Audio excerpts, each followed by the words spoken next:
পঢ়াৰ সময়ত পঢ়ো পঢ়াৰ টাইমত পঢ়ো আজৰি সময়ত মা দেউতাক সহায় কৰি দিওঁ আৰু ফ্ৰী হ'লে মা দেউতাৰ সহায় কৰি দিওঁ তাইৰ কথা আৰু কামে পলকতে আপ্লুত কৰে সকলোকে তাইৰ মাতটো বৰকৈ মৰম লগা এগৰাকী 7 বছৰীয়া কণমানি নাম ৰিজৱানা বেগম পিতৃৰ ব্যক্তিগত অৰ্হতাক কিছু পৰিমাণে হ'লেও শিকাৰ প্ৰয়াস কৰিছে ৰিজৱানাই খুব কম বয়সতে নিমিষতে প্ৰস্তুত কৰি তুলিব পাৰে পুতলা অথবা বিভিন্ন ধৰণৰ চিলাই মেচিনৰ জৰিয়তে প্ৰস্তুত কৰি তোলা সামগ্ৰী চাওঁ আহক আমাৰ এক বিশেষ প্ৰতিবেদন প্ৰথমে ভালদৰে চাওঁ এই ভাল লগা দৃশ্যবোৰ বয়সত 7 বছৰীয়া হ'লেও কামত যেন তাই বহু পৈণত পিতৃৰ ব্যক্তিগত অৰ্হতাৰ প্ৰতি তাই বাৰুকৈয়ে আকৰ্ষিত পিতৃৰ চিলাই মেচিনৰ এখন সৰু দোকান আছে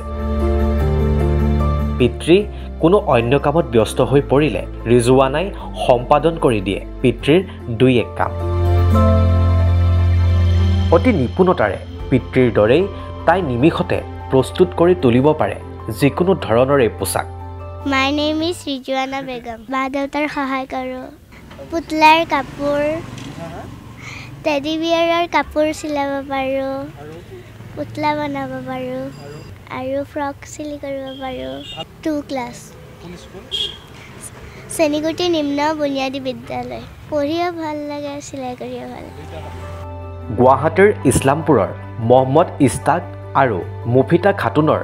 একমাত্ৰ জীয়ৰী এইগৰাকী ৰিজৱানা খাতুন শ্ৰেণীকোঠী নিম্ন বুনিয়াদী বিদ্যালয়ত 2য় শ্ৰেণীত অধ্যয়নৰত এইগৰাকী ৰিজৱানা পঢ়া শুনাটো বেছ আগবঢ়া তাই প্ৰথম মানৰ পৰা 2য় মানলৈ প্ৰথম হৈ উত্তীৰ্ণ হৈছে ৰিজৱানাই চিলাই মেচিনৰ জৰিয়তে যিকোনো ধৰণৰ পোছাক তৈয়াৰ কৰি যথেষ্ট পৰিমাণে সকাহ দিয়ে পিতৃ মাতৃক আমি যদি দোকানত নাথাকোঁ আমাৰ ছোৱালীটো দোকানত আপোনাৰ থাকে এইটো আমাৰ পূৰা হেল্প কৰে আমাৰ পূৰা হেল্প কৰি আছে আমি যেতিয়া আমি দোকানৰ পৰা ওলাই যাওঁ তেতিয়া দোকানৰ পৰা বাহিৰ নোলায় এইটো যেতিয়া দোকানত থাকিব কাষ্টমাৰ আহিব কাষ্টমাৰ আপোনাৰ ডিল কৰিব কথা পাতিব যদি তাৰ পৰা নহয় আমাৰ লগত ফোন মাৰিব আমাৰ লগত কথা পাতিব আমাৰ লগত কথা ক'লে এইটো বস্তুত বিক্ৰী কৰিব ঐ কৰে তো দেখাই পালে আমি নাই সি কাম কৰি আছে মেচিন চলাইছে দোকানৰ জিম্মাটো তাৰ হাততে আছে সি বেচাকি তাই কৰে ফোন চোন